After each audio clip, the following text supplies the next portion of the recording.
No one has ever seen this giant isopod eat a single piece of food. Not during the day, not during the night, and actually not even once in the past 1,758 days. And yet, this giant isopod is still alive, still moving, and the only animal in the world that is living off 0 calories. These things will not die. If you take any other deep-sea creature and bring it to the surface, they'll explode immediately from the pressure change. But when giant isopods were brought to the surface from over 2,000 meters below, they still did not die. Why are these animals so horrendously resilient? Why would they bother to evolve to be able to survive the surface if that's not even where they live? And what things will actually kill them? To understand why these things are so hard to kill, we first have to understand what they actually are. And the answer is, they're bugs. Well, sort of. If you go into your backyard right now and flip over a damp rock, you'll probably find this little grey ball that rolls up when you poke it. That's a pill bug. This is a giant isopod, and genetically, they're basically the exact same animal. Just this one is 60,000 times heavier and lives in the bottom of the ocean. They share the same phylum, subphylum, class, and order Isopoda. But this doesn't explain why giant isopods evolved to be so much more just indestructible. If you stop feeding a garden pill bug, it's going to dry out and die in about 2 months. Most humans can only go about a few weeks without food before it's over.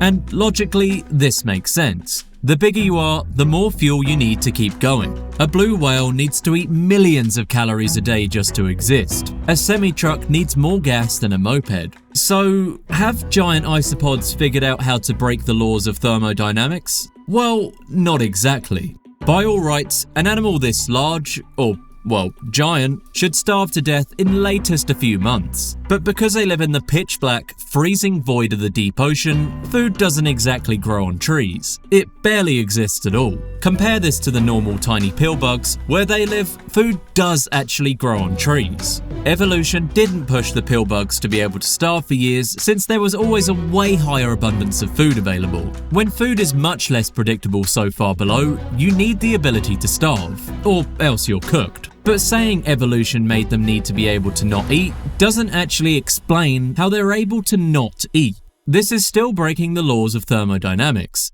Even just existing burns thousands of calories for people. It doesn't matter if you're bedrotting all day. You need food. Giant isopods are ectotherms, meaning their body temperature is barely above freezing. They waste 0 energy on heating themselves up. Its metabolism is so absurdly slow that it borders on suspended animation. Its cells are doing the absolute bare minimum required to qualify as alive. They also rarely are making any notable movements, so they're essentially permanently bedrotting in an even more relaxed state.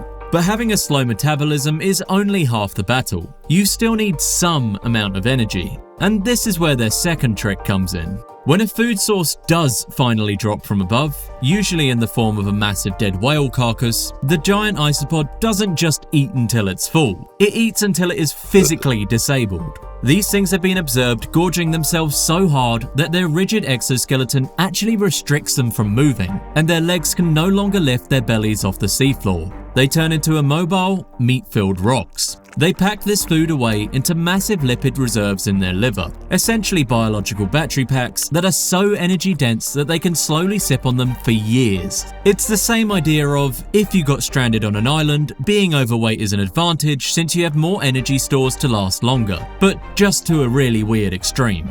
And this isn't just a theory, because we actually watched this exact scenario play out in real time with the most famous isopod in history, Number 1. I know that sounds like some special name, but Number 1 wasn't actually a nickname like the Chosen One. You were the Chosen One! It was just the ID tag the aquarium gave him as the first Bartholomew specimen. It stuck after that. This guy was a resident of the Toba Aquarium in Japan, and in 2009 he decided to feast. He absolutely demolished a whole horse mackerel, packing those lipid reserves to the absolute brim. And then he just decided he was done. For the next 5 years, the keepers would try to feed him every single month. They'd wave mackerel in his face, drop squid near him, basically begging him to eat. and every single time, number 1 would just sniff it, maybe poke it with a leg, and then just walk away. He treated food like it was invisible. He didn't eat a single bite for over 1,800 days, and then he died. So when he finally died in 2014, the autopsy revealed something insane. He didn't die of starvation. His body wasn't empty. He seemingly just died of old age. He had eaten so much in that one sitting in 2009 that he was still running off the battery power of a meal he ate while Obama was in his first year of presidency, and he was still able to go longer. Whether it was factors from not being in his natural environment, just dealing with old age complications, or stress from being seen by so many people, something eventually killed it. But it likely wasn't the lack of food. He was still chillin'. But honestly, the fact he was even alive in that tank to begin with is a miracle in itself. Remember, number 1 wasn't in the deep sea anymore. He was at surface level, and for almost any other creature from the abyss, being dragged up that fast is literally a death sentence. If you bring a blobfish up to the surface, it turns into a blob. If you bring a deep sea rockfish up, its eyes pop out and its stomach gets pushed out of its mouth. It's gruesome. It's the same reason why giant kraken attacks from giant squids don't really happen. If you ever see one at the surface, it means it's dying, definitely not trying to capsize your boat.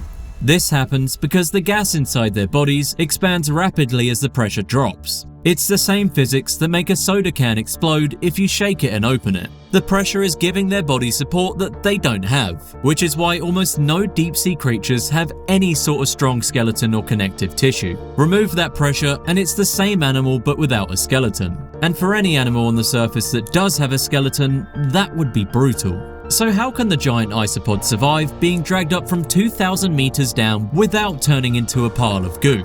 Because it's built different, literally.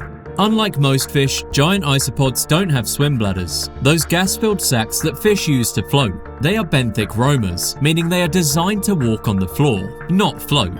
No gas sacs means no expanding gas, which means no exploding bug. But also, their exoskeleton is an absolute unit of engineering. It's arranged in these overlapping, segmented plates that allow it to curl up into a ball to protect its soft underbelly. This armor is designed to withstand the weight of 2,500 meters of water, but because it's so rigid and not filled with pressurized gas, it holds its shape perfectly fine at sea level too. It's basically wearing a suit of armor that works just as well in space as it does in a submarine. So they don't starve and they don't explode, but there is something that can kill them. And honestly, it's kind of embarrassing. Because while they are immune to the crushing depths of the ocean and starvation, they aren't immune to themselves. Giant isopods aren't exactly the smartest creatures in the deep. Thinking requires too much energy. They are scavengers, and when a large food source drops, like an alligator carcass in a science experiment, they swarm it, all dogpiling on,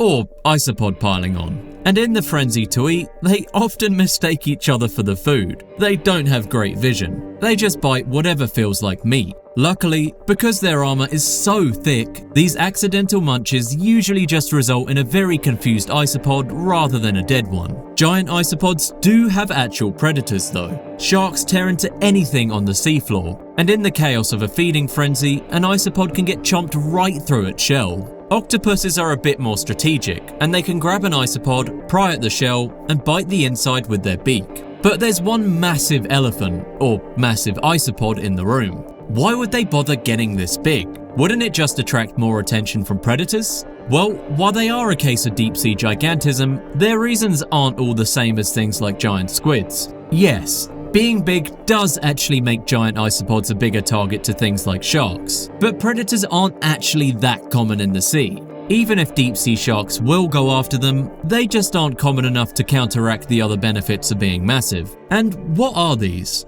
When they're scavenging, being big lets them hold their position on the carcass and tear bigger chunks. And the biggest benefit is, there is literally more isopod to stuff food into. If a whale suddenly falls and you're about to get your meal for the next 5 years, you want to stuff your face as much as possible. Also, if a whale falls, you actually need to reach it too. These events aren't insanely common, and the ocean is massive. A dead whale falls, but it's 5 miles away. On your tiny little legs, that walk would take weeks. You would literally burn more calories walking to the food than the food would give you. You'd die of exhaustion halfway there. But by being giant, you can actually cross the ocean floor with massive strides for essentially the only time you'd ever need to move. And once you're there, you can claim what you need and then dip. It's honestly kind of weird when you think about it, because no other isopods in the world got anywhere near as big as this. Almost all terrestrial isopods are barely an inch at most. Even Antarctic isopods that got bigger from polar gigantism only reach about 5 inches. Other large ones, like members from Cerulus and Glyptonitus, can only reach up to 3 inches as well. Beyond that, the rest of the world's isopods stay firmly in the small to tiny range, making the deep-sea Bartholomeus line the only group that ever pushed into truly giant sizes, nearly triple the second largest isopod line. Functionally, this isopod shape shouldn't be designed for getting to large sizes. The flattened body, simple gill system, and tough armor all impose natural limits that keep almost every lineage small. Honestly, no one would even have questioned if giant isopods didn't exist. We would just assume that the isopod build was designed for staying small. That armor system wouldn't be expected to fit on a larger body. Unfortunately, this also reveals one of the isopod's only weaknesses. Because they are wearing a suit of armor, they can't just grow. The armor doesn't stretch, so they do the well-known process called molting. But for the giant isopod, it's a nightmare. Molting takes a ton of energy, and giant isopods prefer just bed-rotting on the ocean floor all day. And when their armor is off, it leaves them soft and squishy while the new shell hardens. If a predator finds them during a molt, they're basically a soft-shell crab special at a seafood buffet. So they come up with a genius strategy. They don't molt all at once. They do it in halves. First, they shed the back half of their armor, wait for it to harden, and then shed the front half. This means that at any given point, they still have at least 50% of their armor active and ready to defend themselves. It looks absolutely ridiculous, like they're wearing pants but no shirt, or a shirt with no pants, but it helps them get through this stage. But out of all the things these guys are able to survive, there is one thing they absolutely cannot survive, and it's the one weakness that completely unravels their entire survival strategy: warm water. These guys are able to survive thousands of pounds of pressure, living in less than 4 degrees Celsius, starving for years, and they can even survive out of water for over an hour, and a slightly lukewarm bath will kill them. Sudden warmth will cause instant metabolic overload, oxygen demand will spike, enzymes will misfire, and it will kill them almost instantly.